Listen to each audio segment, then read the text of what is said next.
ओम नमो भगवते वासुदेवाय। ओम नमो भगवते वासुदेवाय। ओम नमो भगवते वासुदेवाय। प्रिय श्रोताओं, आप सभी का पुनः हार्दिक स्वागत है। हम श्रीमद् भागवतम की दिव्य कथा को श्रद्धा और ध्यान के साथ आगे बढ़ा रहे हैं। आज हम सुनेंगे स्कंद 1 अध्याय 12 सम्राट परीक्षित का जन्म। पिछले अध्याय में हमने सुना कि भगवान श्री कृष्ण द्वारका में प्रवेश कर चुके हैं और अपने भक्तों के साथ मधुर लीलाएं कर रहे हैं। अब इस अध्याय में भगवान श्री कृष्ण की एक और अत्यंत करुणामयी लीला हमारे सामने प्रकट होती है, जिसके द्वारा कलयुग के लिए धर्म की रक्षा की व्यवस्था होती है। महाभारत का युद्ध समाप्त हो चुका था। पांडव विजयी थे, परंतु युद्ध के घाव अब भी ताज़ा थे। अर्जुन के पुत्र अभिमन्यु वीरता से युद्ध करते हुए वीर गति को प्राप्त हुए। उनकी पत्नी उत्तरा उस समय गर्भवती थीं। एक ओर तो पांडवों का शोक था और दूसरी ओर अधर्म की एक और भयानक चेष्टा। अश्वत्थामा ने प्रतिशोध की भावना से एक ब्रह्मास्त्र छोड़ा, जिसका लक्ष्य था उत्तरा के गर्भ में स्थित शिशु। वो कोई साधारण अस्त्र नहीं था, वो संपूर्ण वंश के नाश का कारण बन सकता था। भयभीत होकर उत्तरा सीधे भगवान श्रीकृष्ण की शरण में आई। उसने कहा, हे भगवान श्रीकृष्ण, आप ही मेरे एकमात्र रक्षक हैं। ये शरणागति किसी ज्ञान से नहीं, किसी बल से नहीं, बल्कि पूर्ण विश्वास से उत्पन्न हुई थी। भगवान श्रीकृष्ण उत्तरा की पुकार सुनकर तुरंत आगे बढ़े।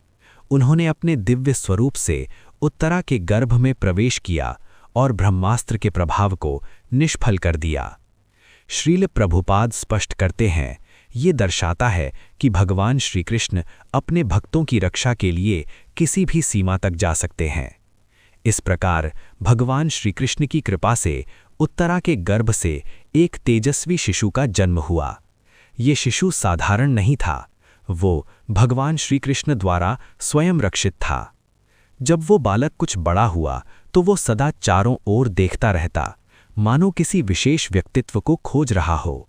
जब उससे पूछा गया, तुम क्या खोज रहे हो, तो उसका भाव यही था, मैं उसी को खोज रहा हूं जिसने मेरी रक्षा की थी। इसी कारण उसका नाम पड़ा परीक्षित। वो व्यक्ति कौन थे? वो थे भगवान श्रीकृष्ण। परीक्षित महाराज आगे चलकर एक महान राजा बने, पर उससे भी अधिक वे भगवान श्रीकृष्ण के शुद्ध भक्त बने। उनका जन्म किसी संयोग से नहीं, बल्कि भगवान श्रीकृष्ण की विशेष योजना का परिणाम था। जब भगवान श्रीकृष्ण पृथ्वी से अपनी दृश्य लीला समेटते हैं, तो धर्म को असहाय नहीं छोड़ते। वे परीक्षित महाराज जैसे भक्तों के माध्यम से धर्म की रक्षा करते हैं।